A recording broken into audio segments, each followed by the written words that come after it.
What up, YouTube? I'm Joshy, and I built this 5x8 custom camper earlier this year. And in this video, I want to give you the top 5 things I absolutely love about my build. And here's what it looks like with the back door open. It's about 5 feet wide, 8 feet long, and it took me about 3 weeks to build. I think if I was going to do this exact build all over again, it'd probably take me 2 weeks. That's assuming that I order everything on time. And I'll just jump in here real quick, and we'll go over the first thing that I absolutely love about my 5x8 trailer. And I am so thankful that I did this. I almost didn't do it. And that was my DIY skylight. I don't absolutely love it because it's my DIY skylight. I just love having a skylight. I always say it's my DIY skylight because I saved a ton of money just doing it this way. I just went to Home Depot, got some of that plastic, cut a hole, screwed it in, lap sealed it, and called it a day. And I had really contemplated if I wanted a skylight or do more solar, because actually this is such a tiny space. I only have room for one 200-watt solar panel on top. And you know what? I'm so happy I went with a skylight. I couldn't imagine my build without it. I do have 2 windows here, but they're tinted and people could see in, especially at night when the lights are on. But with the skylight, I'm able to keep the windows covered, get that nice natural light in here, and I often don't even have this light on during the daytime. If you're ever going to build something like this, I highly recommend a skylight. It's super worth it. I would choose a skylight over a solar panel because you can always get a DC-DC charger, and that always charges the batteries much faster than solar anyway. And we'll just jump into the second thing of why I absolutely love my 5x8 trailer, and that is that it's completely custom. It's unique. This is the one of its kind. There's nothing like this out there. We got the window there. We got the window there. We got this pretty cool mirror here. And while it is kind of small, it does have a lot of personality. And every time I open the door, I always get compliments on it. And I think these days, especially my generation, we really value things that are unique. And you can blame that on Pinterest and Instagram. And I'll just pull my door shut over here so you can get another look at this side. This is my outdoor cooking table here. Works out perfectly. I have no experience in the big name brands or anything like that. This is the only experience I have in the RV world. But you know what? I really like that it's super unique. And we got my composting toilet under here. And it just looks pretty good in photos. And I built it with my own 2 hands. Especially when problems come up, I don't feel so bad because I did it myself. I know how to fix it. And the third thing that I absolutely love about my trailer here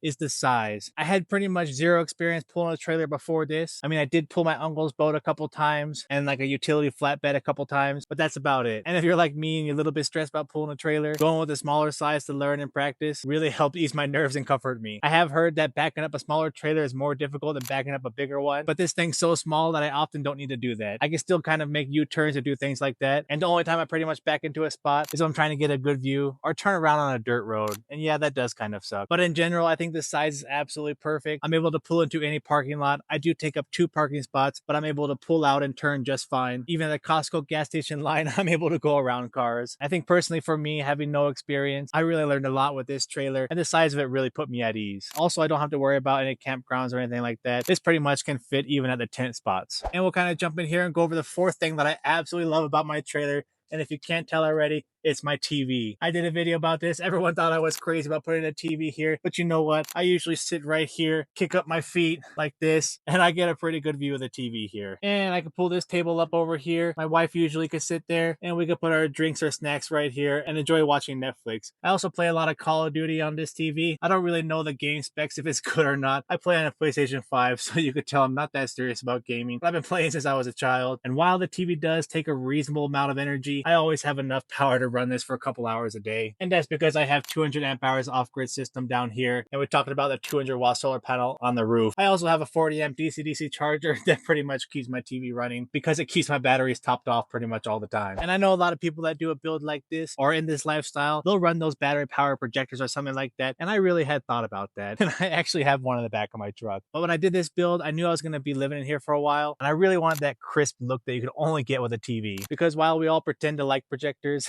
they're really not as good as a TV. I mean, unless you spend a bunch of money on one. But yeah, the TV is 4th on the list for this video, but I think it's probably the absolute #1 thing I love about my build. And the 5th thing that I absolutely love about my build, which I was super unsure about when I first started, was that it's a cargo trailer. I just kind of feel like most of the trailers that are pre-built, they all look a bit generic, and there's not really anything special about them unless you start spending a lot of money on them. And while I did save a lot of money building this cargo trailer, it was still a lot of money. And when I spend a lot of money, I really want to like what I spend my money on, if that makes any sense. And I just think that if I bought something that was already pre-built and super generic looking, I wouldn't have the feeling that I have with this trailer here. And also, when I shut the door here and give you a good look at the cargo trailer. I just think it looks pretty cool and kind of manly. And I also think it's kind of funny how the inside doesn't match the outside at all. And like I said, I do tow this gray trailer with my dark gray Jeep Gladiator here. And when they're hooked up going down the road together, I think they match pretty well. And while that's really not that important, I just think it's pretty cool and it makes me smile. And those are the top 5 things that I absolutely love about my custom cargo trailer conversion. And yeah, I know the pre-built ones, you know, they have more storage and they use the space better, but I was actually able to design this space for me, my wife, and our 2 dogs. And this is actually just enough room for him to turn around, and the bed comes down and gives him just enough room to walk around and sleep wherever he wants under here. And cramming this much living space into a 5x8 trailer is pretty cool. I know I could have done things different or better, but you know what? I did this in 3 weeks and it's done, and I've been enjoying it, and that's all that matters to me. Well, let me know in the comments what are some features that you love about my tiny home, or whatever recommendations you have for doing it better. And I do have a ton of YouTube shorts posted about this tiny home and life on the road, so be sure to check those out. And yeah,